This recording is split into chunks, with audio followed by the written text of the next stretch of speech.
Nebi Idriis waa nebigii labaad ee Qur'aanka lagu sheegay. Nebi Idriis waxa uu dhashay Nebi Aadam intii uu noolaa. Sidoo kale Nebi Idriis waxa uu ahaa runsheeg dulqaad badan iyo shakhsi aan caadi ahayn, sida uu Alle weyne Qur'aankiisa ku sheegay. Haddaba barnaamijkeena bisha Ramadaan ayaynu ku eegi doonaa qisadii Nebi Idriis iyo sidoo kale noloshii dheerayd ee Nebi Idriis. Waxaad daawanaysaan barnaamijkeena qisooyinka nebiyada. Halka aad ka daawanaysaana waa Saan Media. Ku soo dhawaada daawadayaal muuqaalkeena maanta.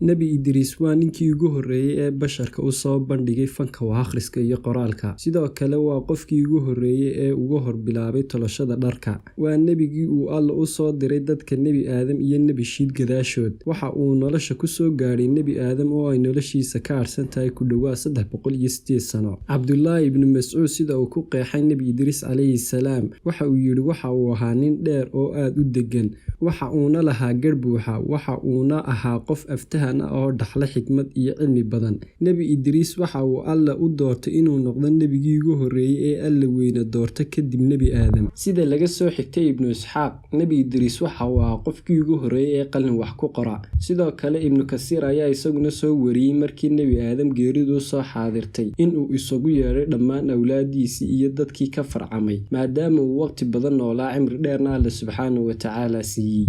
Waxaa la sheegaa in uu kulmiyay 400,000 oo awlaadiisa iyo faraciisa ah si uu cabsida Alle iyo ka fogaanshiyaha shirkiga ugu booriyo una xasuusiyo in ay shaydaanka la dagaalamaan. Nebi Idriis waxa uu dhashay 380 sano ka hor geerida Nebi Aadam. Dadkii uu kulmiyay Nebi Aadam geeridiisa ka horna wuu ku jiray. Culimada tafsiirka ayaa Nebi Aadam ku sheegay inuu ahaa caalim dadka bara culumta kala duwan, sidoo kalena wax badan ka yaqaanay xisaabta iyo xidigiska oo ahaa karaamo iyo tilmaam uu kaga duwanaa dadkii uu la noolaa. Mufassirkii weynaa ee Ibn Kasiir markii uu sharaxay aayadda 57aad ee suuradda Maryam ayuu yiri Alle subxaanahu wa tacaala ayaa wuxuu u waxyooday Idriis calayhi salaam inuu u qoray ajar u dhigma camalka dhammaan ibnu aadamka nool waqtigiisii. Nebi Idriis isaguna dhankiisa waxa uu jeclaaday inuu siyaasado cibaadada si Alle darajadiisa kor ugu sii qaado. Alle subxaanahu wa tacaala ayaa u soo diray malag si uu u geeyo samada afraad. Markii uu malagii geeyay samada afraad ayaa waxa uu meeshaasi kula kulmay malakul mawt. Malakul mawt ayaa weydiiyay malagii kale halka uu u wado Idriis. Malagii ayaa waxa uu ku jawaabay xagga Rabbigiisa. Waxa uuna rabaa inuu ogaado in cimrigiisa loo kordhin karo si uu cibaadadiisa u sii wato. Malakul mawt ayaa ugu jawaabay in la soo faray in uu Idriis nafta halkaas uga qaado, isagoo u sheegay in Alle subxaanahu wa tacaala uu soo amray in waqtigii Idriis uu dhammaaday. Markii uu Nebi Idriis calayhi salaam dhintay waxa badatay macsidii iyo fasahaadkii ilaa muddo kadib ay dadkii samaysteen dhagaxaan ay caabudaan. Shirkigiina waa uu sii batay ilaa dadkii laga waayay dad Ilaahay kelinimadiisa qirta ka hor inta uuna Alle subxaanahu wa tacaala u soo diray Nebi Nuux calayhi salaam oo aynu qisadeena xigta ku falanqayn doono.